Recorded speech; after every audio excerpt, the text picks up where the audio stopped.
ABC Learning Dhaka.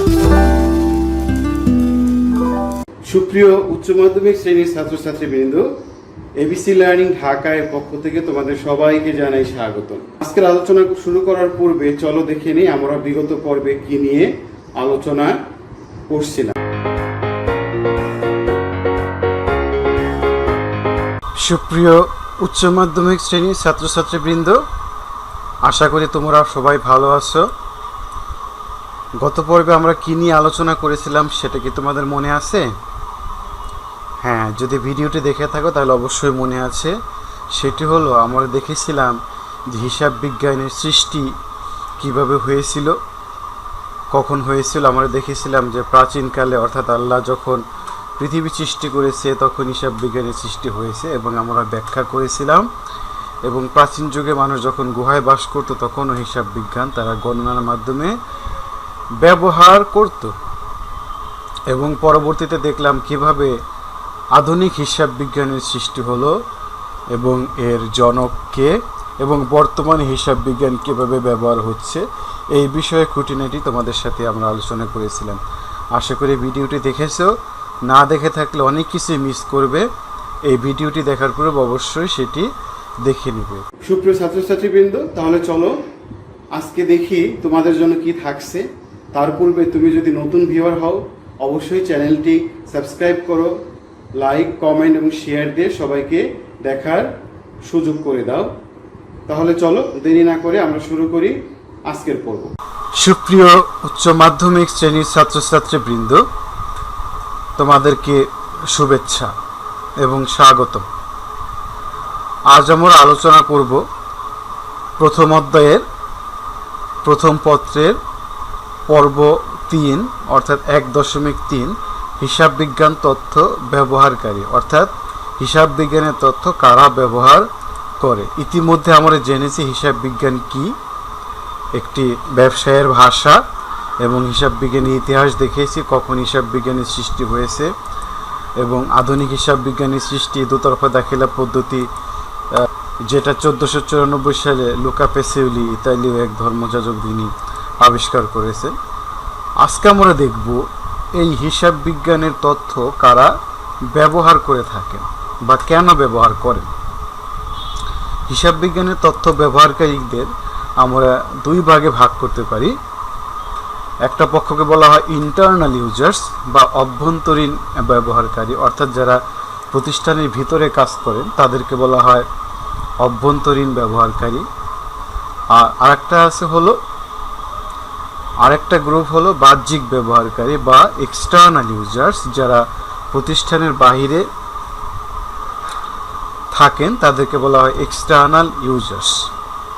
এখানে ছোট্ট একটি ছবি দেওয়া আছে, সেখানে দেওয়া আছে যে ফাইন্যান্স গ্রুপ বা ফাইন্যান্স ডিরেক্টর, মার্কেটিং ম্যানেজার বা হিউম্যান রিসোর্স বা শ্রমিকরা বা কর্মচারীরা এবং ব্যবস্থাপনা কমিটি যারা আছেন তারা ইন্টারনাল ইউজার্স। এদের মধ্যে অন্যতম হলো ম্যানেজমেন্ট কমিটি বা ব্যবস্থাপনা কমিটি বা ম্যানেজমেন্ট টিম, যারা কোম্পানির নীতি নির্ধারণ, প্রতিদিনের পরিচালনা, দৈনন্দিন কোম্পানি কীভাবে পরিচালিত হবে, তারপরে কি সিদ্ধান্ত নিতে হবে, প্রফিট কিভাবে হবে, কিভাবে খরচ কমানো যায়, কিভাবে লাভ বাড়ানো যায়, এইসব বিষয়ে ব্যবস্থাপনা কমিটি হিসাব বিজ্ঞানের তথ্য ব্যবহার করে থাকেন, যাতে সঠিক ফলাফল বের করা যায় এবং সঠিক সময় মতো সময় উপযোগী সিদ্ধান্ত গ্রহণ করা যায়।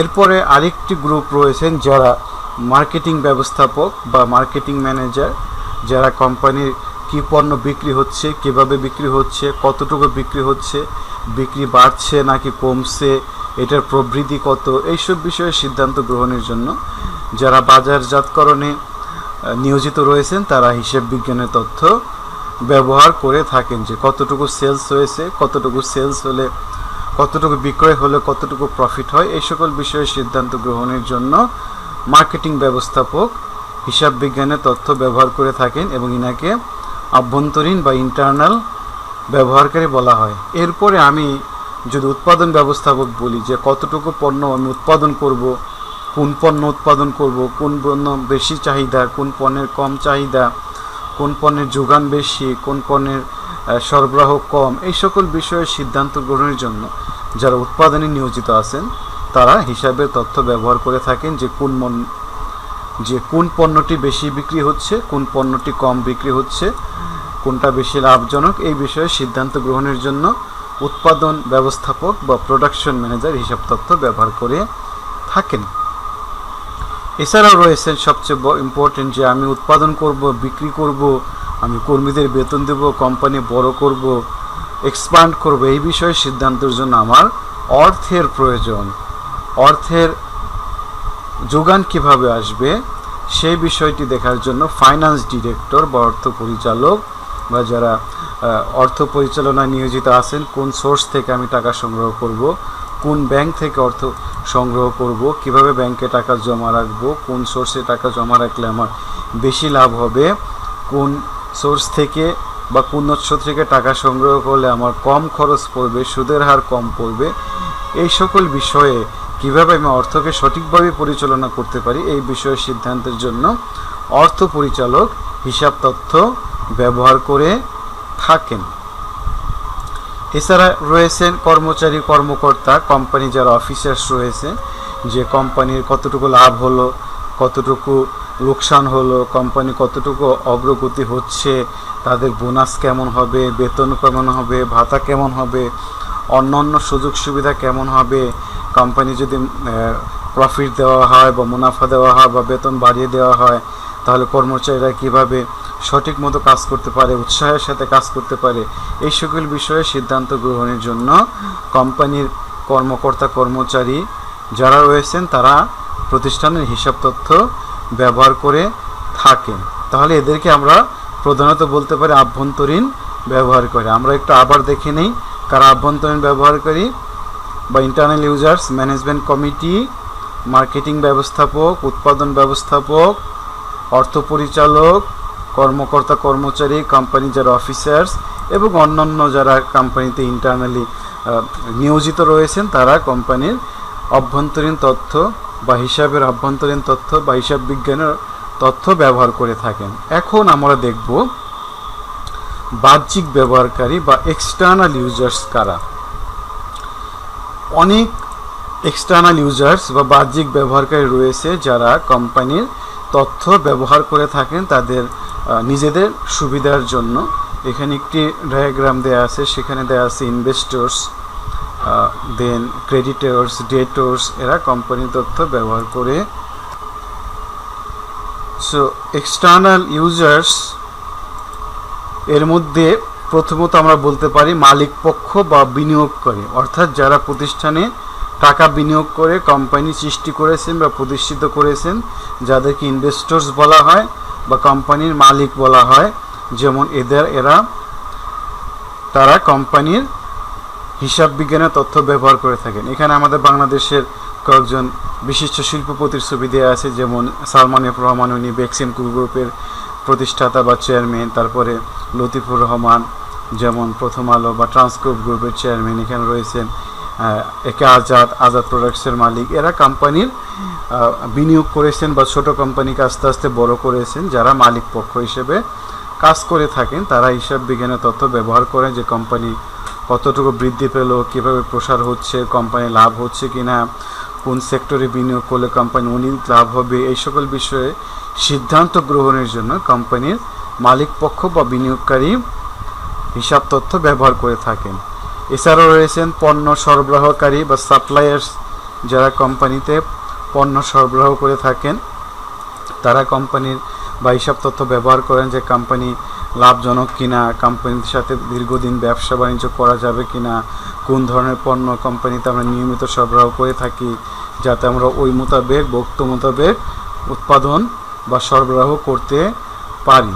এছাড়াও রয়েছেন পাওনাদার বা ক্রেডিটর্স, অর্থাৎ যারা প্রতিষ্ঠানে টাকা আমাদের কাছ থেকে পাবেন, তারা কত টাকা পাবেন, টাকাটা কীভাবে পাবে, কোম্পানির কী পরিমাণ দায় আছে, কী পরিমাণ সম্পত্তি আছে, যদি দায় বেশি থাকে ভবিষ্যতে তারা সরবরাহ করবেন কি না বা কীভাবে টাকা পেতে পারেন, এই সকল বিষয়ে তথ্য ব্যবহারের জন্য তারা হিসাব তথ্য ব্যবহার করে থাকে। থাকেন।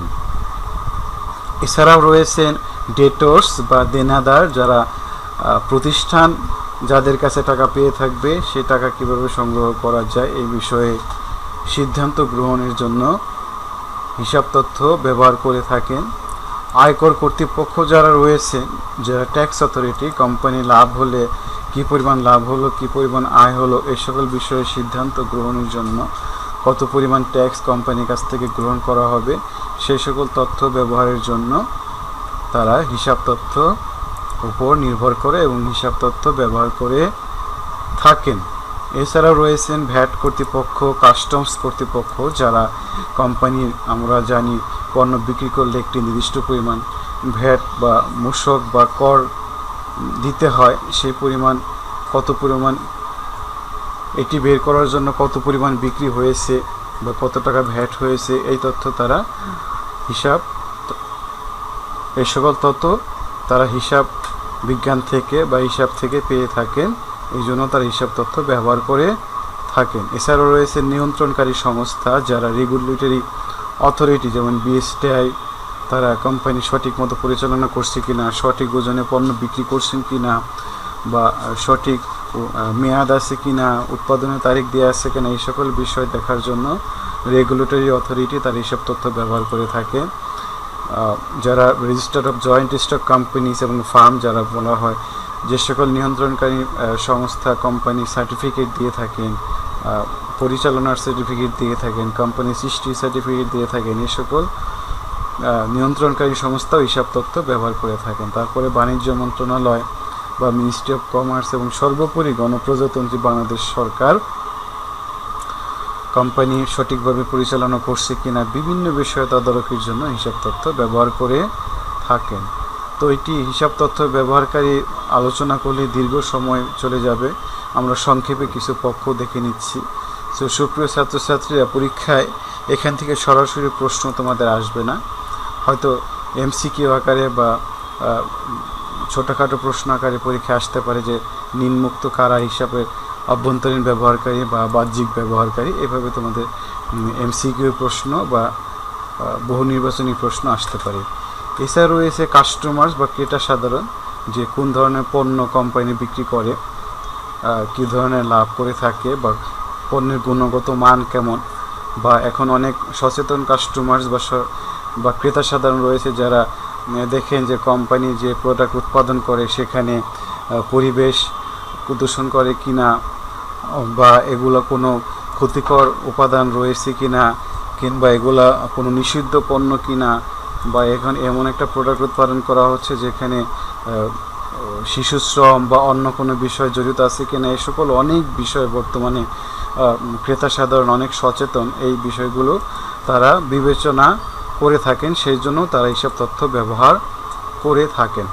এছাড়া শ্রমিক সংঘ বা লেবার ইউনিয়ন, যারা শ্রমিকরা কাজ করেন, তারাও হিসাব তথ্য ব্যবহার করে যে কোম্পানি কী পরিমাণ মুনাফা হচ্ছে, কী পরিমাণ কাজ করাচ্ছে, কতক্ষণ কাজ করতে হয়, ওভারটাইম সঠিক মতো দেওয়া হচ্ছে কিনা, মজুরি সঠিক মতো দেওয়া হচ্ছে কিনা, এই সকল বিভিন্ন বিষয়ে জানার জন্য শ্রমিক সংঘ হিসাব তথ্য ব্যবহার করে থাকেন। এবং সর্বোপরি যারা প্ল্যানার্স বা পরিকল্পনাবিদ বা অর্থনীতিবিদ, যারা ভবিষ্যৎ সম্পর্কে নীতি নির্ধারণ করে থাকে, ইকোনমিক জোন বা অর্থনৈতিক অঞ্চল বা বাণিজ্যিক অঞ্চল বা রপ্তানি অঞ্চল, এই সকল বিষয়ে কোথায় কীভাবে করা যায়, কোন পণ্য অধিক উৎপাদন করা যায়, কীভাবে বিদেশে পণ্য রপ্তানি করা যায়, কীভাবে রপ্তানি বৃদ্ধি করা যায়, এই সকল বিষয়ে সরকারকে বিভিন্নভাবে সিদ্ধান্ত দেওয়ার জন্য পরিকল্পনাবিদ বা যারা দেশে বা সরকারের সাথে জড়িত আছেন বিভিন্ন প্ল্যানিং করার জন্য, তারাও হিসাব তথ্য ব্যবহার করে থাকেন। তো সুপ্রিয় ছাত্রছাত্রীরা, এতক্ষণ আশা করি ধৈর্য সহকারে শুনেছো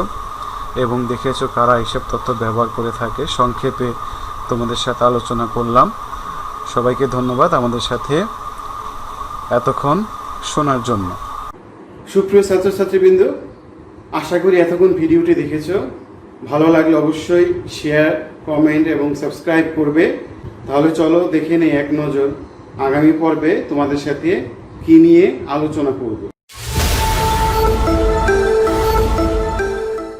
আগামী পর্বে আমরা আলোচনা করব চতুর্থ পর্ব, লেনদেন এবং লেনদেনের বৈশিষ্ট্য, কিভাবে লেনদেন সংগঠিত হয়। লেনদেনের কিছু উদাহরণ, কোনগুলোকে আমি লেনদেন বলবো, কোনগুলোকে আমি লেনদেন বলবো না, এই সকল বিষয়ে আমরা বিস্তারিত আলোচনা করব।